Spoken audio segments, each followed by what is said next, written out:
Welcome to the First Read Ultimate Podcast. All right. So now we're getting into Ultimate Spider-Man Annual number 2.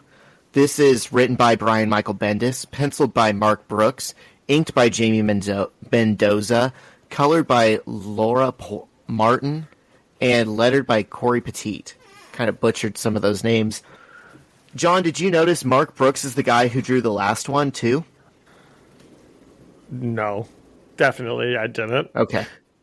Okay. Well, he is the one where Peter and Kitty went on their first date. That was Mark Brooks. It's nice to have him back for another annual. It's like those are kind of his thing. Is that Baby Billy? So this is Baby Billy, and who's on the cover of this issue? So we've got Daredevil, Spider-Man, and the Punisher, which longtime listeners will remember usually means we're in for a great episode. I think that Baby Billy looks like a Daredevil. Don't you? Do you agree? Daredevil? I think he looks like Daredevil. Both. I think he looks like a cat. I think he'd make. I think Daredevil would have been a good name for him. Maybe. I think maybe when Murdoch. You're a cat owner. Yeah. Or Foggy. Yeah. Foggy would be more like a gray and white cat. He's got to be fat too. I think you think we all think about I think we look at our cats that 100% just look like cats. And because we are so used to them, we see like a different face in them. Like I swear Rogue looks like Wile E. Coyote, and no one else sees it. They're like, no, that's just a cat. And I'm like, she's got a little Wile E. Coyote in her, though.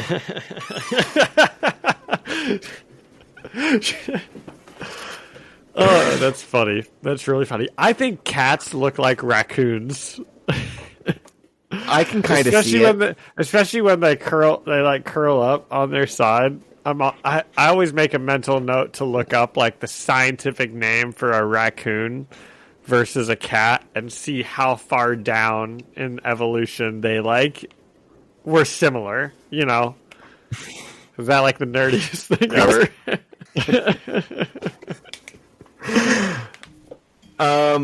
Okay, so we open this issue on Police Captain Jeanne DeWolf arriving at a hospital.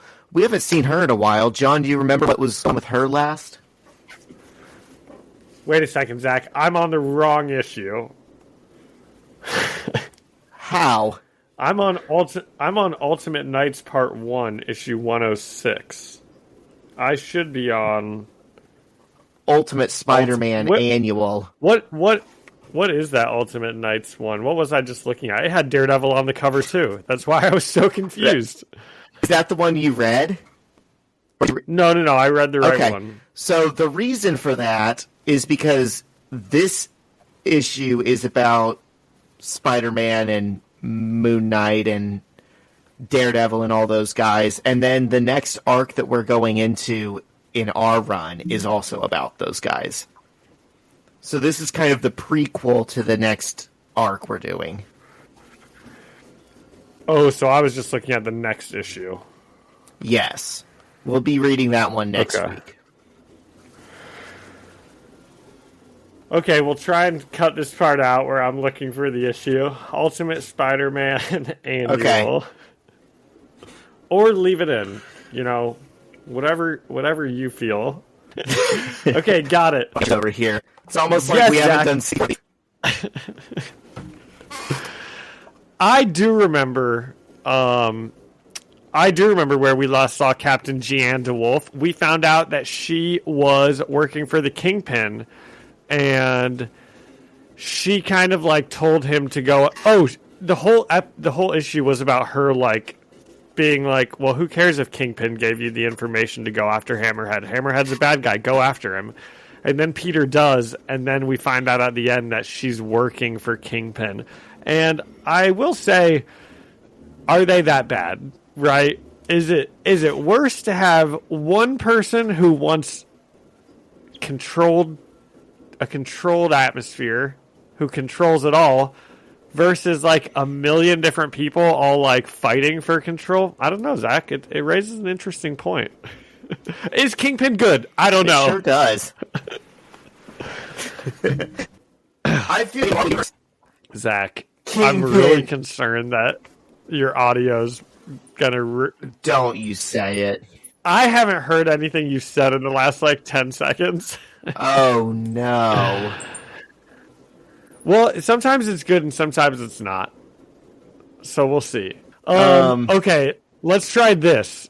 Before you get into the episode, maybe just try turning your video off. I mean, that stinks, because I like being able to see you, but... Okay, let's see. Does that make my audio better? Yes, I'd say it does. Okay, well, on the strength of that 3-second test we did, we're about to record the whole next half of this episode. Well, we don't have a choice. I know. Them's the breaks. Okay, so we open on Police Captain DeWolf arriving at a hospital, and the doctor explains that Moon Knight woke up from his coma. And Captain DeWolf runs to his room and sees an empty bed and an open window. And we cut to Spider-Man at the corner of Martin and Mendoza Streets, which is one of those little fun references, because that's the name of the inker and the colorist for this issue. And he's kicking the Shocker in the face. And Peter says, "Herman, Herman, Herman, the Shocker. The only thing shocking is that I keep running into you. You're the worst criminal ever. As a friend, I'm telling you, you suck at this." You know what would be a good test? If we have any very dedicated listeners and you want to help us get them, let's go back to all the times Peter has beaten up the Shocker and see how many of his teeth he's kicked out and if they've been in the same spot. Ooh, that's a good one. Because he's kicking out a tooth here, and I'd just be interested to know how many teeth the Shocker should have at this point. I feel like every time he's getting punched, he's like losing teeth, like Sonic the Hedgehog dropping his rings. Yeah. And Herman starts crying and says, "Just leave me alone." And Peter says, "Oh my God, are you crying? Why do you keep doing this to yourself? Why are you not in jail from the last 4 times I caught you?" And John, after the issue that we read of Doc Ock mocking Peter and saying, "Oh my God, are you crying?" This just was very funny to me. Yeah, now he's doing the same thing to the Shocker. Yeah, Peter got cruel. Yeah, and for the record, this technically has before the Clone Saga in continuity. Not that it matters that much, but I'm just saying Peter hasn't been mocked yet for crying. And also, we get a line later that like his relationship with Kitty might be kind of a new thing. But other than that, it doesn't matter that we're reading this out of order. And there's a reason that we are. So, Peter asks basically, "Why are you not in jail? I've caught you like 4 times the last couple months." And a jolly blonde man in a tan suit with a bow tie walks up and says, "Maybe it's because you leave him tied to a lamppost for the cops to find him. Any lawyer could get his case thrown out in 2 seconds." And Peter asks the man who he is, and he introduces himself as Franklin Nelson, attorney at law. And Foggy tells Peter to take Shocker to the police station and actually press charges if he wants them to stick. And, John, I said we get our second scene so far of the new running gag of a handcuffed person in a costume being walked through the police station while screaming and causing a scene. Do you remember the first time we saw it? I do very vaguely. You're going to start watching for these scenes, but we saw like a black lady in a Scarlet Witch costume. Yes, that's right. Yeah, I remember. Walking through the police station, handcuffed, and she's like, "I'm not crazy. I'm not crazy." And now we've got another average-looking person. These are clearly just normal people who want to be superheroes that the cops have like picked up for something or other. And everyone's just doing their business while this absurd thing is happening in the background. Huh. So why is that? Does that add up to anything, or is it just a running gag? It's just a fun way to show that like something crazy is always happening in this universe. Okay. Even though we're just following Spider-Man, like, you know, on every street corner of New York City, there's some costumed weirdo someone doing trying something. To be a hero. Yeah. And Captain DeWolf is talking to another cop when Spider-Man comes in through a window carrying the shocker. And Peter hands the shocker over to the police, and DeWolf tells him she's been looking for him, and they need to meet up on the roof. And when they get there, DeWolf reminds Peter of the last time they spoke. And John actually kind of described it perfectly. She's like, hey, you remember how I told you to take out Hammerhead, and that was the right thing to do, even though it helped the Kingpin? Well, guess what? We've got another one of those situations. Here's a really bad guy who we can't do anything about. He hasn't acted yet. And Peter's like, gee, I don't know. And she manipulates him into saying yes. And she tells him his target calls himself... Is she manipulated? This is what she says, listeners. So we have to wait until he does something truly heinous. What's that word? Heinous? Heinous. Till after someone dies because you don't know. And Peter's like, fine, okay. Is she wrong, Zach? That's the thing. Is she? Okay, now we're talking about preemptive action, okay? And we're talking about, like, extrajudicial justice. No, we're not. We're talking about going after a mob boss that we know he's like doing bad things, right? Isn't this the same reason like Kingpin doesn't go to jail? Because even though everyone knows he's doing bad things, he never gets caught. That's why Spider-Man has to be the one that catches him. That's all she's saying with this guy. No, Kingpin doesn't go to jail because he owns the cops and the judges. They could have a mountain of evidence against him, and it's not going to matter. If Kingpin owns the cops and judges, he should theoretically be able to... If they have even one scrap of evidence against one of his opponents, he can get them thrown in jail, right? So they have next to nothing on this Kangaroo guy except Kingpin's word that he doesn't like him. Okay? Okay. But he is a bad guy, right? This could be the most innocent person. They don't exactly show him in a good light the rest of the comic. You can't just say, we know he's a bad guy. You know, if Kingpin puts a hit on someone and the guy just cut him off in traffic, they could say, hey, this is the next mob boss. We don't have any evidence, but trust me, go get me. Okay. That's fair. That's more than fair. So that's what she does. Right. She's like, this private citizen who's probably, we can't even prove it, even kind of. I want you to go beat him up. And Spider-Man's like, well, you know best. You're a cop. So he does. And as soon as he leaves, she calls Kingpin. And she's like, yeah, the idiot took the bait. He's doing it. And that guy that cuts you off in traffic, he's It's done, boss. And while Peter is staking out Kangaroo's place, you can't picture him being like, somebody's dog took a on my sidewalk today. Put Spider-Man on it. Yeah. What's to stop him?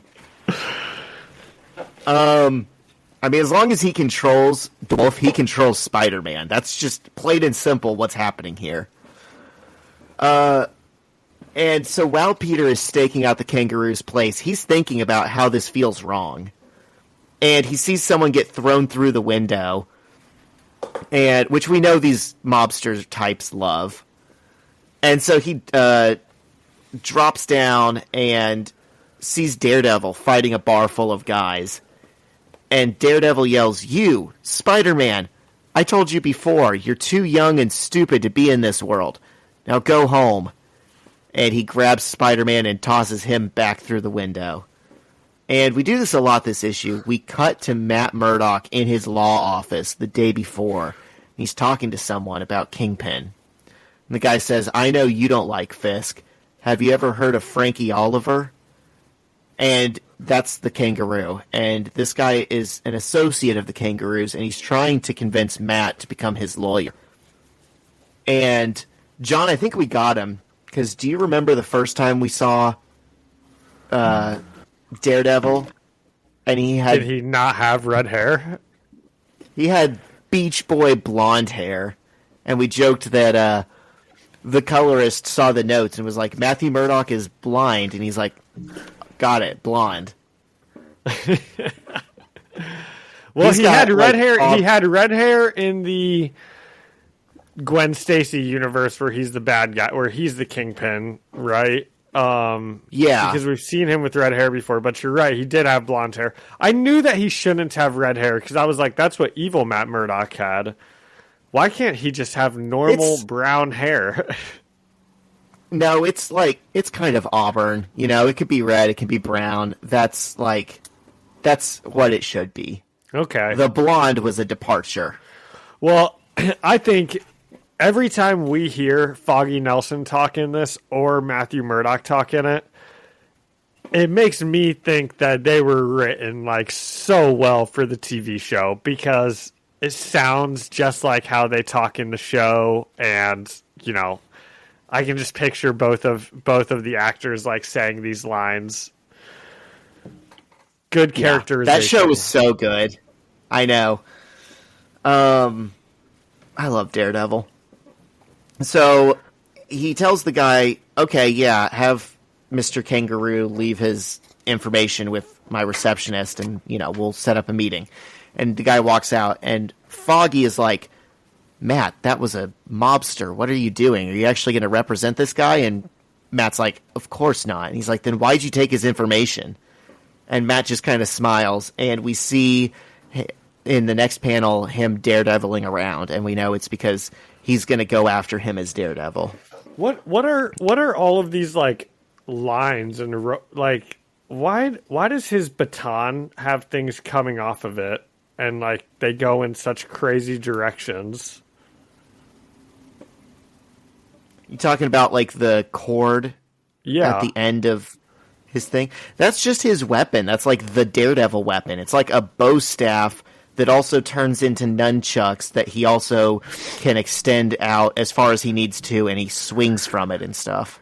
Okay. I mean, I get that. I guess it's like, why is it bounce back and forth?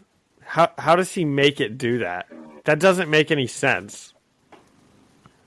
You know, you're talking about, you know how it's like bouncing back and forth as if it's like vibrating off of two things, but it's not. And there's another scene where he throws it at someone and it's like vibrating back and forth, but he just threw it straight. So I don't understand why it's doing that. It's just a cool drawing.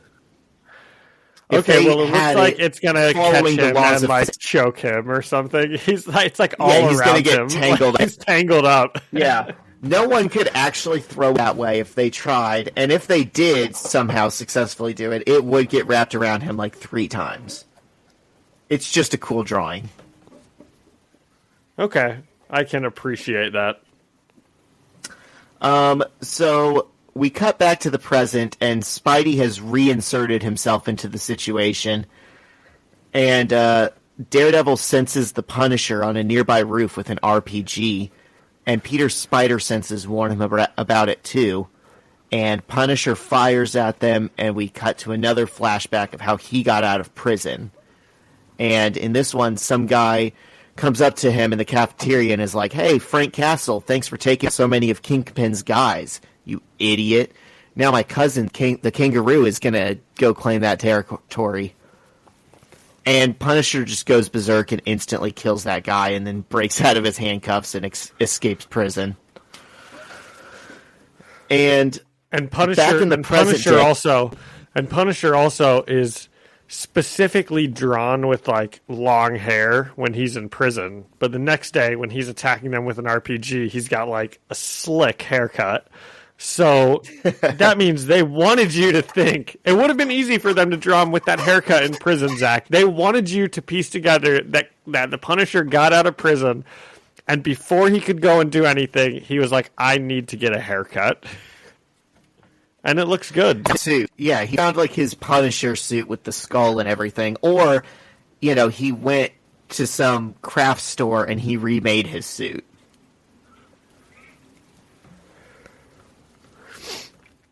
I guess where would he have gotten that? Yeah. And he somehow got a rocket-propelled grenade launcher in New York City where guns are already illegal. Yeah, surely he had all this stash somewhere in case he got out. And he's got like an emergency barber that he calls every time he gets out. He had in his go bag, an RPG, a backup costume, and a pair of clippers. I respect it. So back in the present, the explosion knocks Spidey and Daredevil off their feet, and they run for cover and hide behind a brick wall while Frank starts shooting 2 Uzis at them, saying, "You're all dirt." And just then Moon Knight comes out of nowhere and starts beating the shit out of Punisher. And does he know he's shooting at Daredevil and Spider-Man? Oh, yeah. What the heck, dude? I'm sorry, were you expecting him to be a good guy? Well, I thought he was like an anti-hero.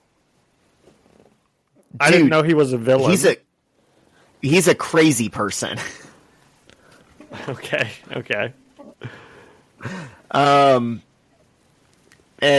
So Moon Knight just arrives, and we see the voices inside his head talking to each other.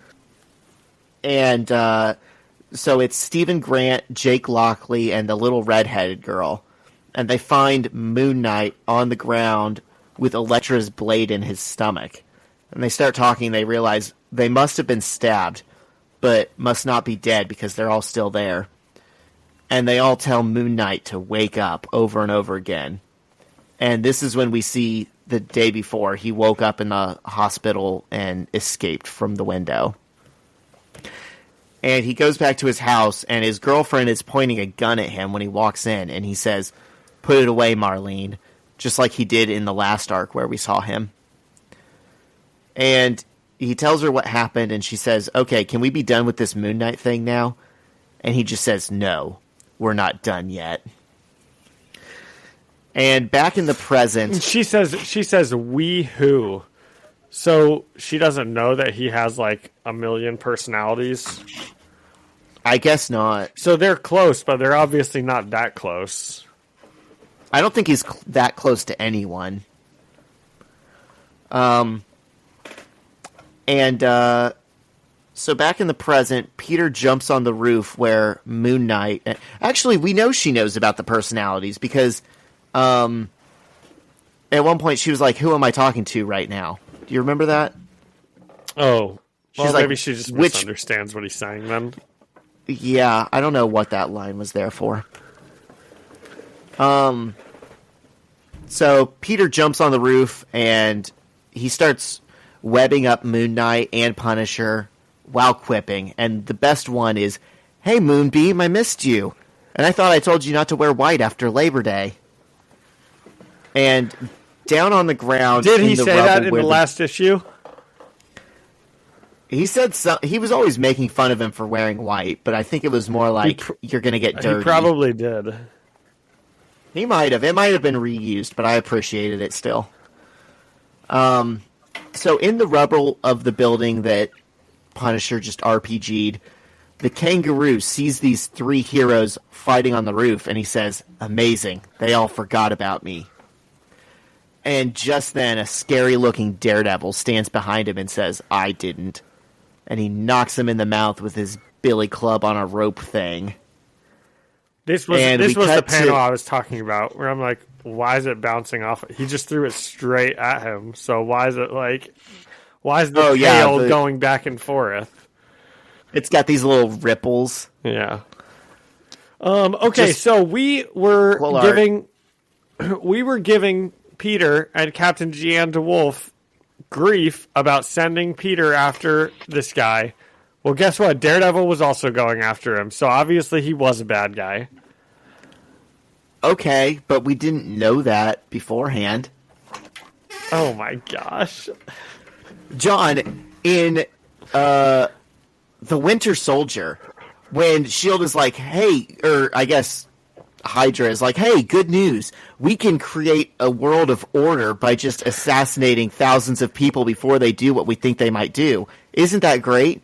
They're the bad guys in that situation, right? That's not what's happening here. That's what I'm saying. This guy's already done bad things. That's why Daredevil's going after him too. Okay. Innocent until proven guilty, John. That's what I think. I think guilty until proven innocent. Okay. Okay, well, here in America, we do it differently. Anyways, so we cut to a scene from the night before where Kangaroo is hobnobbing it up at a fancy place with rich folks. And Kingpin comes in and tells him, I understand you're planning on conducting business in New York City. I wanted to look you in the eye and tell you man to man, either leave or go through me. And Kangaroo's like, hey buddy, you want to take this outside? And Kingpin says, this isn't high school or a prison. When I come after you, it'll come in a way you never expected.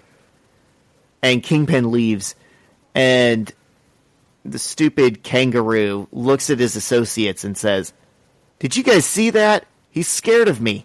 I got him right where I want him. I should keep doing what I'm doing.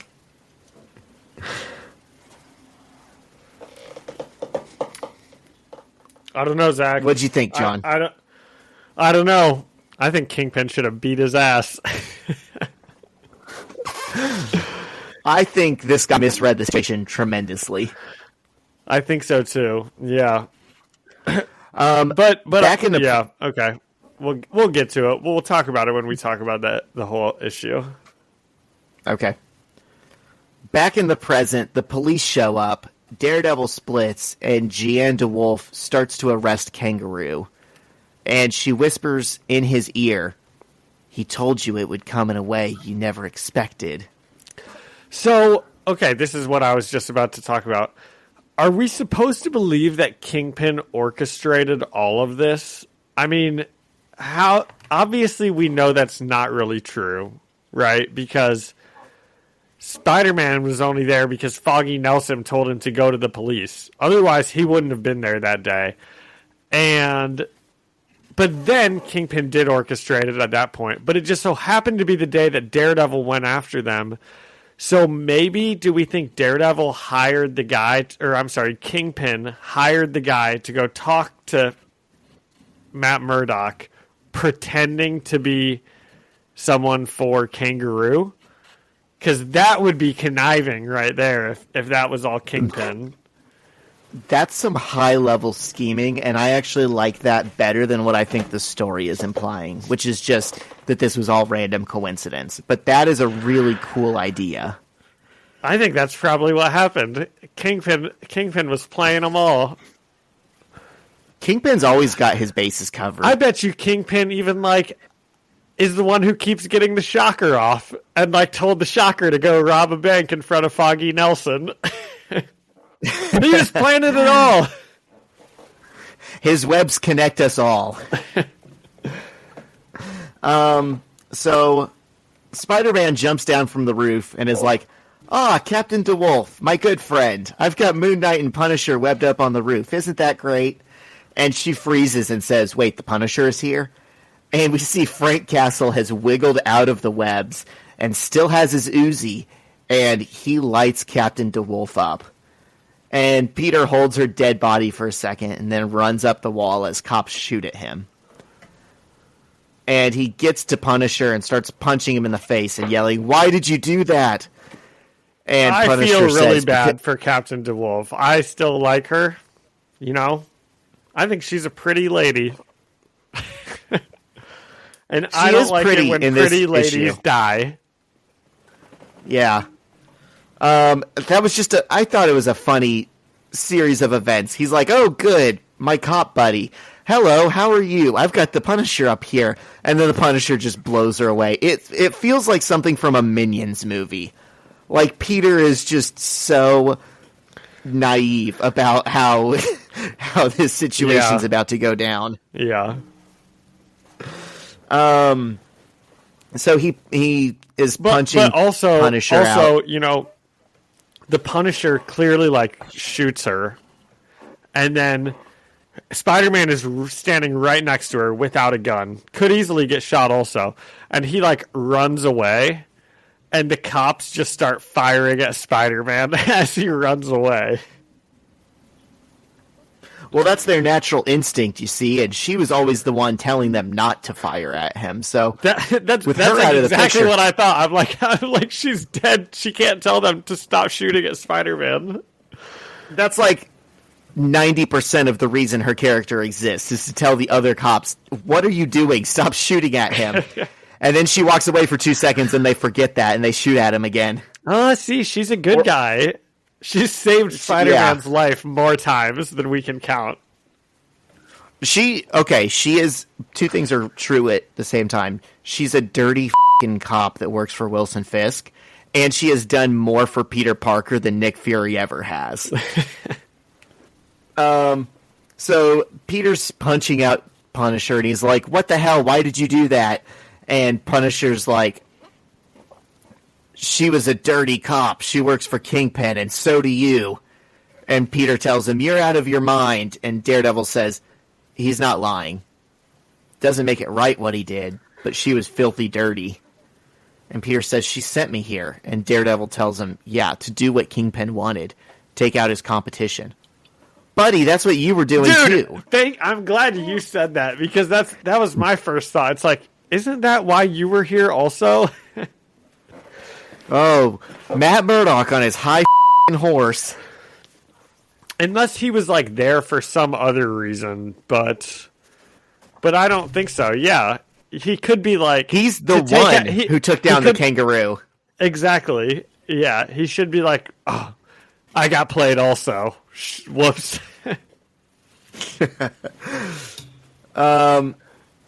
And so Spider-Man and Daredevil flee the scene as cops bust onto the roof and arrest the Punisher again. And Daredevil follows Moon Knight home and asks why he does what he does. And Daredevil goes on a monologue about how he constantly sees Moon Knight's name in all the right places, hitting all the right people. And he thinks he's one of the good guys. And he talks about how Kingpin is so connected, it's going to take a bunch of them working together to take him down.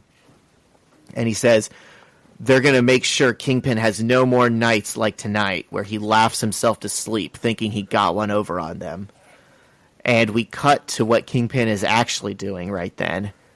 And he's alone in his penthouse, awake in bed, mourning Captain DeWolf's death. Because somebody makes a comment earlier that they were sleeping together. Oh, yeah. I feel bad for them. Every king needs his queen, Zach. And in this universe, apparently there's no Vanessa! I know, that's what I was wondering. I'm like, oh, dude, where's Vanessa? Yeah, you'll get over it. Yeah. Is it Vanessa? I feel like consistently... Isn't there a Vanessa in this universe?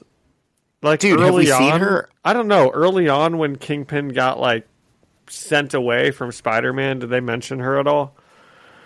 I don't think so. Huh. I feel like that is, though, like the ultimate Kingpin thing is people, the heroes look at him and they're like, oh, he's a soulless, murdering piece of shit. He doesn't feel anything. And then, like, you see him whenever he's alone and he's just, like, the most hopeless romantic guy. And he's like, playing a sonnet on the piano, as he's like serenading his beloved. He just wants to be a lover, and he has to kill all these people to give her the life she deserves. Wow. All right, let's pour one out for Captain Jean DeWolf. Spider-Man's gonna get riddled with bullets now every time he sees the police.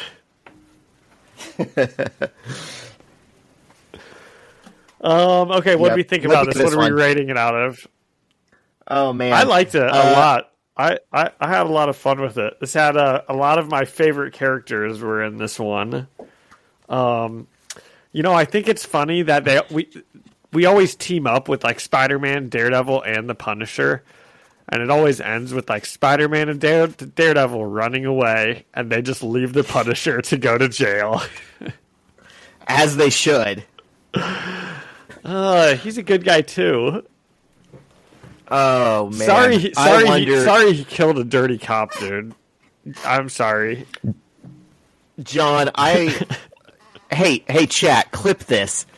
I want to remember that you said Punisher's a good guy too, and by the end of this story that we're reading, the Ultimate Spider-Man, the whole adventure, I want to see what your thoughts on Punisher are. Oh no. You're going to be ready to, like, drag that guy to hell with you. Well, so far, we've seen him, like, kill Gillette, He isn't doing too bad of stuff. He's still an anti-hero. He's not a villain yet. He did kill Gillette. I got to give him that. That dude deserved to die. Yeah. Okay, so what's our rating? So there's a punk band, an old like 80s punk band called MDC, Millions of Dead Cops. And since we got a dead cop in this one, how many dead cops per million would you give this issue? I don't. I'll answer, but I don't like this. This is going to get taken out of context, I think. Somebody's going to have a problem with this rating scale. I didn't come up with the name. This is a very old band. It's like getting offended about the dead Kennedys at this point. It just is what it is. That's what they're called. Okay. I will give this one. I think I'm comfortable doing another 9 million out of 10 million dead cops. This was a fun one. Right.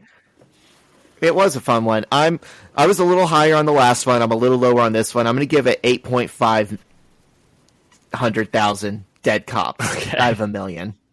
Oh, okay. You rate it out of 1 million. I rate it out of 10 million. Yeah. Okay, John. So you don't support killing millions of dead cops, but you somehow found like a way to do tenfold what I did. Yep. Okay. Did you say Frank Castle? Did you say I don't support killing dead cops? Welcome to Redundancy Inc. Incorporated. Okay. What's next in our Spider-Man run next week? Are we still on this? Are we following up this story, or are we back in the original story? Bofa. So we are in issue 106 and 107, Ultimate Knights, part 1 and 2. And this is what you were looking at that had Daredevil on the cover. So that's why we kind of went out of chronological order to read this annual, because this annual leads right into this next arc. Okay. We've got all these heroes who might join forces to stop Kingpin. Oh my gosh, we're going to get a whole Daredevil Kingpin arc. Isn't that a treat? It is a treat. That's like what you're always asking. I know, it is. Okay, cool. Well, that'll be fun. How long is that arc? I don't really want to. Let me look. You don't have to. We can just play it by ear. We can be It's surprised. another long one, John. Okay, yeah. Good. I was hoping it would be. Cool. Any other Spider-Man stuff? Nope. I'm tapped out on Spider-Man stuff. Okay. Let's talk about this X-Men episode. Woo! Episode 6. Yep. What'd you think? It was Life pretty Death, awesome. Part 2. It was pretty awesome. Yeah. I liked it a lot. I don't care that much about Storm and her whole storyline. You know, the big owl thing is kind of creepy and kind of goofy, and he's pretty funny. But I just don't care. Yeah, they're not doing him like. Well, I've heard that some people really liked it. Like the scene where she gets her powers back, it's like so awesome. But I thought she was getting tricked because I thought it was going to be like all in her head. It was like the owl was playing a trick on her, giving her powers back, you know. But I guess it wasn't, and now she's back. But the big thing was Professor X was back. And he got a lot of fun stuff to do. Yep. He schooled a bunch of aliens about colonialism. That was awesome. Yep. That was very fun. What'd you think about the whole Shi'ar Empire stuff? Does it feel very, like, Viltrum to you? I didn't think of that. It sort of just felt like the storyline that's always going on in, like, Captain Marvel stuff. You know, like, the Krees are fighting with someone and Ronan is fighting, and it's always just something, you know. I don't know all of those different races probably as well as you do, or all the different planets as well as you do. So I just really know the Kree, and then the Kree are fighting someone. Yeah. It's the whole cosmic Marvel side of things it's so big, and that's like what I focus the least on, but I know a lot about the Shi'ar because they're kind of the cosmic Marvel side that always crosses over with the X-Men. And so I think it was you were like, so is Professor X really dead? And I'm like, I don't know why they keep acting like he is. He's up getting bird in the Shi'ar Empire. And then that finally came back. And you just last week, you were like, dude, I just wish Professor X would come back. And then look at that. Very next episode, Professor X is coming back. Yeah. So that's going to be awesome. But I also want Magneto to come back. Okay. Mm-hmm. And let's just bring Gambit back. Let's just bring everyone back, you know? So if it plays out this way, I think it's cool. Like, you can only have so many characters on the team at a given time, right? Otherwise, not everyone's getting a moment. Yep. And I think what they're doing is they've now taken... Well, I guess they just put Storm back on the board, so she's a wash. But they've taken Gambit, Magneto, and they can replace them, and Madeline Pryor, and they can replace them for a little bit with Xavier and Nightcrawler and Emma Frost, and get us introduced to those people for a few episodes. And then when they end up bringing everyone else back to life, I'm hoping by season 2 we have multiple X teams, or we have like a spin-off series, because the X-Men world is so big. You know, there's like too many A-listers even to put on one team of 6 or 7 or 8. So we need like a spin-off series. We need a gold team and a blue team. We need X-Force, or we need X-Factor, or something else going on. Yeah. Do you think that... So Professor X is doing his like classroom thing with all the aliens, and then all of a sudden, like, all that stuff happens. Do you think that was like the moment it happened? Like on Genosha, he felt that? Probably, because, I mean, unless there's like a delay in telepathy traveling across space, it probably was that moment. And the line he says where he's like, my God, they were drinking tea, they were making love, that's from the comic where the Genoshan massacre happens. That's what he says when he's feeling it through Cerebro. And it's like, you see all these like lights and like this number of how many mutants are there, and it's like 16 million. And then the next panel it's like 8 million. And then in the next panel it's like 250. And then in the next panel it's like 3. And you're just seeing all of them die like within seconds. And that's what he says. And they use that line again in the cartoon. Oh my gosh, this is so sad. Ugh. I know. I hate it when the bad guys win. I don't think they will in the end. I mean, in the comics, Genosha does not get undone. Like, those people are just dead. In this one, we know Cable is doing some time travel stuff, so, you know, anything can happen. So what's up with this Mr. Sinister, which is a pretty goofy name? That's a question that could be a whole nother episode. It is very goofy. He looks very goofy. The original intent for him, I think, was so cool. So Chris Claremont invented Mr. Sinister and Gambit around the same time.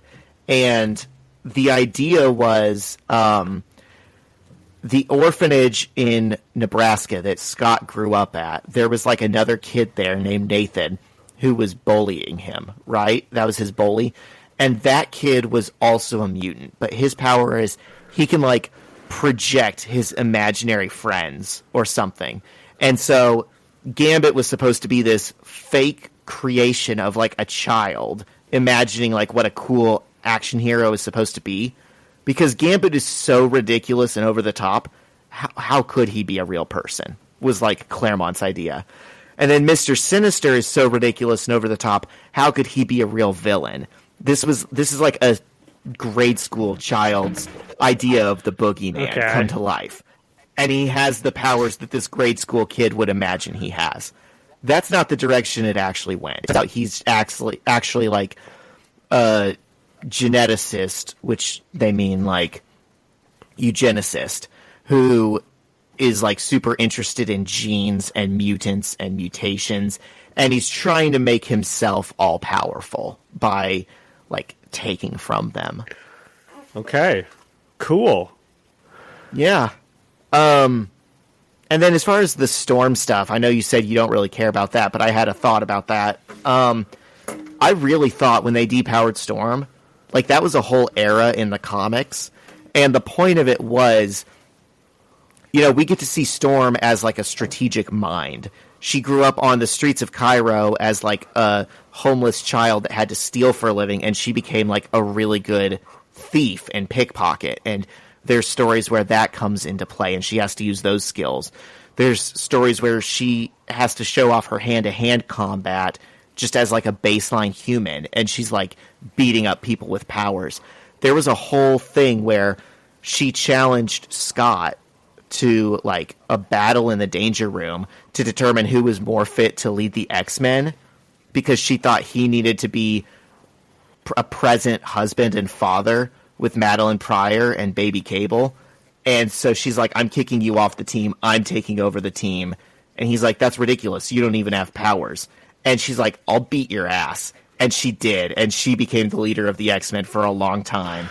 And like forced him to go be a father and husband. Well, they should have done that. That would have been awesome. We're not going to get any of those stories now because they took her powers away, and then like we see her for a combined 10 minutes in between that, and then she gets them right back. And she gets chased around by a big owl. Yeah, I don't understand what the point of that was. Give us depowered Storm showing that she's a badass even when she doesn't have the powers of a god. Dude, that's awesome. I love stories like that. You know, you got to see what they're like without their powers. Yeah, you know? And I think that's kind of what they tried to do and cram it all into one episode. And they're like, what are you made of? Can you overcome your claustrophobia? And I'm like, that's such a weak way to show something that has the potential to last like a whole nother season. Yeah. And that's really my criticism of this whole show is it's great, but the pacing is so fast. Like Inferno is the longest and best X-Men event ever, and they crammed it into a 20-minute episode that didn't really do it justice. That could have been a whole season. I wonder if you went back and watched the first 4 seasons, if they do that type of stuff with stories also. You just didn't really notice as much because you didn't, critique media as much.